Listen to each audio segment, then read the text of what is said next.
Welcome back to Verity Tales, your gateway to the captivating history of nations. Today, we embark on a journey through the intricate tapestry of France's rich past.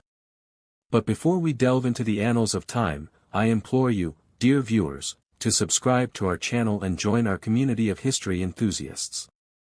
By subscribing, you not only support our endeavor but also ensure you never miss out on the fascinating tales we unravel with each episode. Now, let us journey back to the dawn of civilization.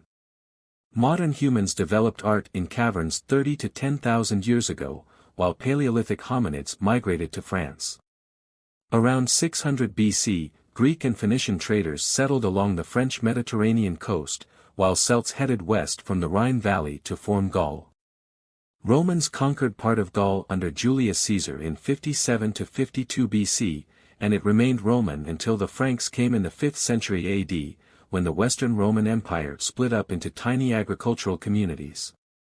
In the 9th century, Frankish ruler Charlemagne became Holy Roman Emperor and consolidated territory.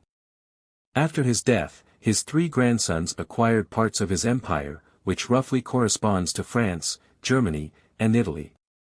These regions were feudalized under several petty lords. Normans, sometimes known as Vikings or Northmen, ravaged coastal towns in Normandy.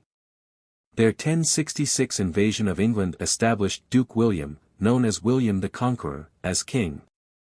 From 987 to 350 years, Capetian monarchs enlarged the Île-de-France area surrounding Paris. As royal power strengthened against feudal lords, large monastic orders and burgeoning towns drove economic and cultural growth. Philip VI, the first Valois ruler, took power in 1328 when France had 15 million inhabitants and was the most powerful nation in Europe.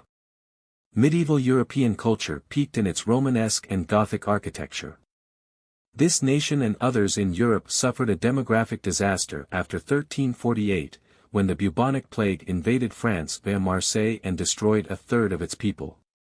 The Hundred Years' War, 1337 to 1453, began in France 10 years before the Black Death due to England and France's territorial and dynastic disputes. The young Joan of Arc helped the English defend Calais until the French won. After adding Burgundy and Brittany, the Valois dynasty's holdings resembled contemporary France. In the 1540s, John Calvin's Protestant Reformation sparked French civil wars. Henry IV of the Bourbon dynasty issued the Edict of Nantes, 1598, to reduce religious tensions and keep Catholicism as France's national religion. French Protestant Huguenots were likewise religiously tolerant under the ordinance. The Sun King Louis XIV, 1643 to 1715, maximized absolute monarchy. His reign saw the construction of the Palace of Versailles, a masterpiece of French architecture. Louis's and his successors' costly military campaigns in the 18th century plunged France into chronic financial woes. These troubles, coupled with economic decline and popular resentment towards the privileged nobility and clergy, ignited the flames of the French Revolution in 1789. The revolution shattered the shackles of monarchy, granting greater power to non-noble elites and distributing land to peasants. Its revolutionary ideals, like nationalism and universal rights, resonated far beyond French borders, igniting movements across the globe. Enter Napoleon Bonaparte, a figure whose ambition knew no bounds. His reign saw France's sovereignty and cultural influence reach unprecedented heights across Europe. But even the mightiest fall, as Napoleon faced defeat at Waterloo in 1815, marking the end of his empire. Fast forward to the 19th century, a time of political upheaval in France. From the Bourbon Restoration to the Second Empire of Napoleon III, the nation grappled with shifting forms of governance, oscillating between dictatorship and constitutional monarchy. France emerged victorious from World War I, but at a great cost. Determined to prevent future conflicts, the government sought security through alliances and fortifications, only to face the devastating onslaught of Nazi Germany in World War II. The dark days of Vichy France saw collaboration with the Nazi regime, but France's spirit endured.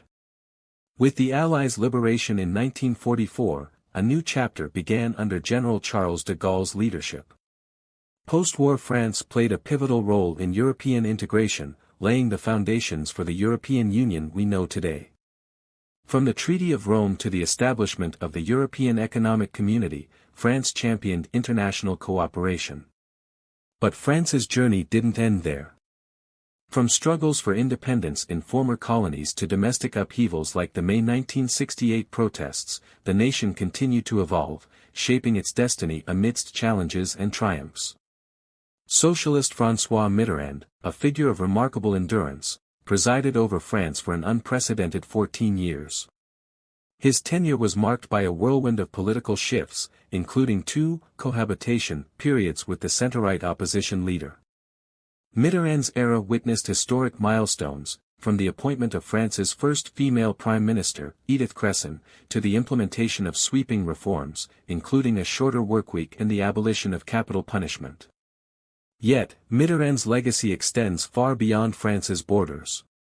His steadfast commitment to European integration laid the groundwork for the establishment of the European Union and the adoption of the euro, fostering closer ties between France and its European allies. Following Mitterrand's tenure, France experienced a new chapter under the leadership of Jacques Chirac. Despite challenges, including economic reforms and international conflicts, Chirac's presidency saw France play a vital role in EU expansion and global diplomacy. The political landscape continued to evolve with the election of Nicolas Sarkozy, whose presidency ushered in a new era of conservatism and reform. From his historic victory over Ségolène Royal to his bold ministerial appointments, Sarkozy's administration left an indelible mark on French politics. That's all for today, folks. Until next time, keep exploring the past to understand the present. Au revoir. Like, share, and subscribe our channel, Verity Tales.